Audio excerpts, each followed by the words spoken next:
What's up, everyone? Welcome to the March 4th edition of FanDuel Tournament Plays presented by PrizePicks. I'm your host, Adam Scherer. You can follow me on Twitter at ShipMyMoneyDFS. And as a reminder, you get one free month of Awesemo Plus Platinum when you sign up and make a deposit at PrizePicks. Be sure to use the code Awesemo to receive a 100% first deposit bonus up to $100. Today, we're going to take a look at 5 of the top tournament options on FanDuel. We have a lot of moving pieces on tonight's slate. We have more injury news than we've had in a while, probably any slate since the All-Star break. So stuff's going to change between now and lock. As always, be sure to tune into the deeper dive and live before lock in the 2 hours leading up till tip on the Awesemo YouTube channel. But for now, we're going to take a look at 5 of the top tournament options on FanDuel as things look at the moment. Number 5, Darius Garland, projected for 6% ownership with an 8% chance of being in the optimal lineup. Garland is $7,700 with shooting guard and point guard eligibility as he takes on the Philadelphia 76ers tonight. Garland's a very high upside option. He's averaged 1.13 FanDuel points per minute in the minutes that he's played without either of Colin Sexton or Ricky Rubio on the floor this year. Obviously, that will be the case tonight with Sexton out for the year, Rubio out for the year and no longer on the team, and Caris LeVert out as well. So Garland should have free reign offensively. He approaches a 30% usage rate. Without those guys, he has a very high assist percentage, and he's likely to play 36 minutes if this game's competitive. Garland logged 32 or 33 minutes in his first game back from injury, but that was also a game that was not competitive to the end, or he pretty clearly would have gotten more run. Number 4, Evan Fournier, projected for 6% ownership with an 11% chance of being in the optimal lineup. Fournier is only $5,400 on FanDuel. He has shooting guard and small forward eligibility.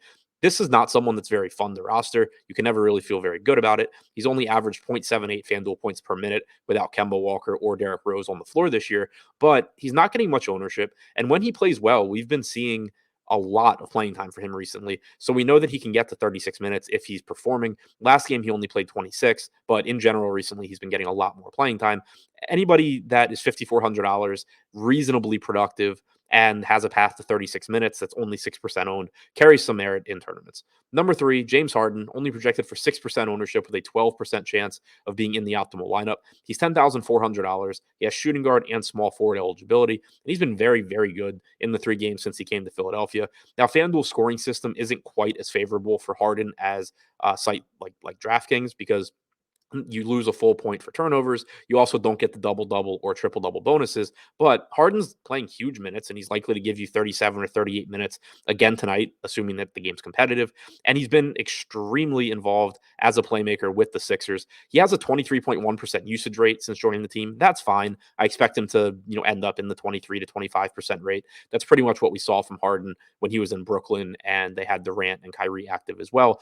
But what's really stood out is that he has a 50.5% assist percentage through his first 3 games, and that's backed up by averaging 22.3 potential assists in those 3 games. There's no real reason to think that Harden's role here changes. He has Joel Embiid to play off of. Obviously, he can pick up assists, getting the ball to Embiid. He's getting open looks for guys like Tyrese Maxey. The ball is going to be in James Harden's hands a lot, and I expect him to continue dominating assists here. Number two, Tyrese Haliburton, projected for 9% ownership with a 16% chance of being in the optimal lineup. Haliburton has a favorable matchup against the Detroit Pistons. He is also expensive, however, at $8,600. Malcolm Brogdon is back for Indiana, which doesn't have a huge negative impact on Haliburton, but it does drive down his usage rate a little bit.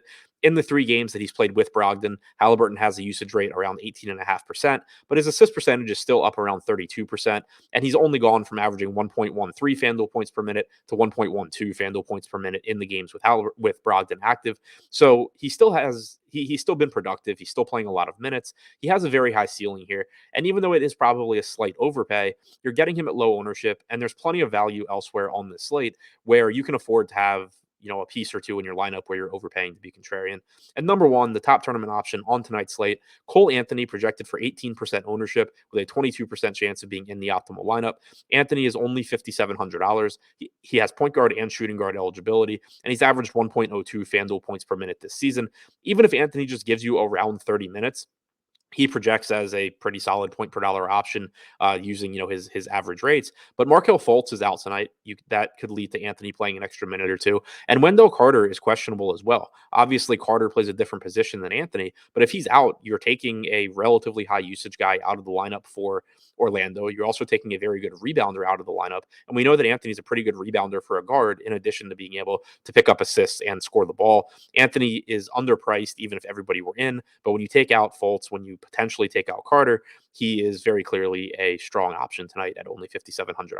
So to recap, the top 5 tournament options on FanDuel: number 5, Darius Garland; number 4, Evan Fournier; number 3, James Harden; number 2, Tyrese Haliburton; and number 1, Cole Anthony.